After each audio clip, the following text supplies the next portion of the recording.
Linnex and Professor. Yeah, we are one of the candidates that's talking to us regulators, obviously. Uh, I think I think most of the regulators talk to us because of the business reason. They want to invite us on board to be registered and build exchange in the countries. I think the 3 points I would like to address, I would like to advise the regulators. The very first point, you need to recognize that blockchain or DeFi is actually the future of DeFi. It's the next generation of finance. It takes years to build a financial ecosystem in traditional way. To build another Hong Kong, to build another Tokyo, to build another London, it takes 50 years or even 100 years.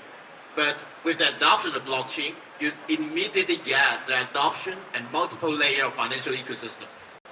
Basically like instantly, and it shares, open, permissionless. The second one is the challenge or the basic requirement for all the regulators is investigations, KYC, AML, surveillance of the fund. Everything in terms of technology is available right now in crypto. We at Exchange, we operate at similar standards, at least on the KYC AML standard as the bank. In terms of transaction surveillance, it's on blockchain. Everything transaction is transparent. It can be tracked, it can be verified.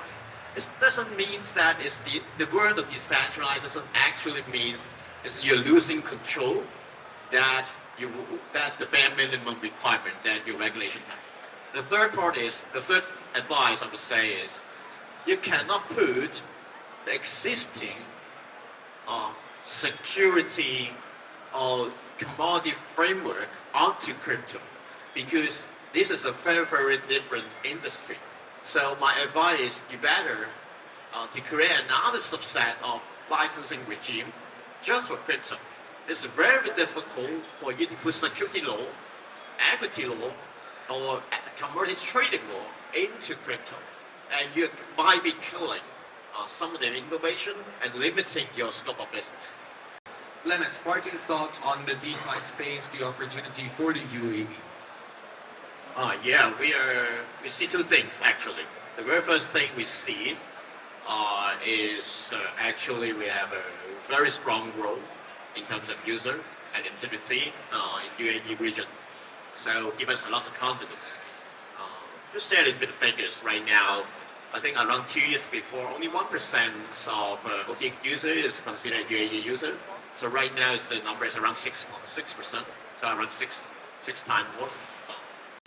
So it's great in terms of growth rate. The second element is we like the approach of how Farah made EGMs to kind of like evolve their regulations. They don't create a set of list of rules and that you need to comply and ready for application. It's more like an invitation of comments for the industrial participant. But at the same time, they understand the biggest risk. They start with the bare minimum for the investor protection and the requirement of the user and the requirement of everything. And we got professional license, we're going to get a full license very soon here in Dubai, in Farah. So yeah, we expect that We're licensing ADGM at the moment, right? not yet, yeah. But we like the approach that is the regulation evolving according to the industry. And by dialogue and communicating with the industry participant, that's the best approach of how to regulate industry, manage the risk as long as it doesn't kill the innovation. All right. Next question. Bashir Aliyu. Bashir Aliyu from Nigeria.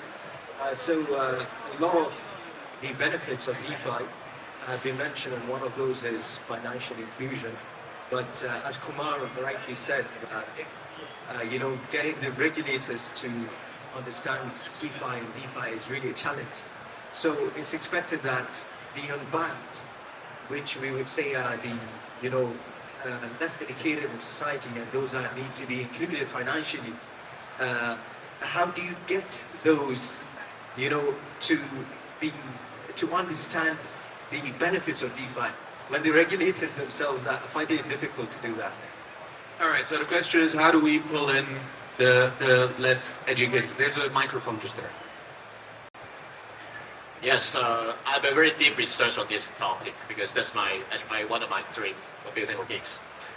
One of the problem, according to the World Bank report, one of the problem of financial inclusion is actually the cost of operating a bank in a really remote area. Right. So it takes substantial amount of cost. It cannot imagine. So with the paperwork, a physical branch, the people now, it doesn't work for a bank. I mean, any kind of bank to operate branches in a very remote area. So what we explain to regulators in terms of financial inclusion by crypto is we can do this. We can provide banking access for maybe a majority of the populations as long as you have internet access. As long as you have the mobile phone. With a fraction of cost of operating a bank. Within a bank, you can just download an app, you can borrow, you can lend, you can invest securities, you can investment, you can generate yield, you can invest on any sophisticated product as long as you adopt on crypto. So the benefits of where, then start kicking in the regulation. The regulation is relatively simple. KYC, AML, surveillance, investor regulations. These kind of things can be executed on the application level.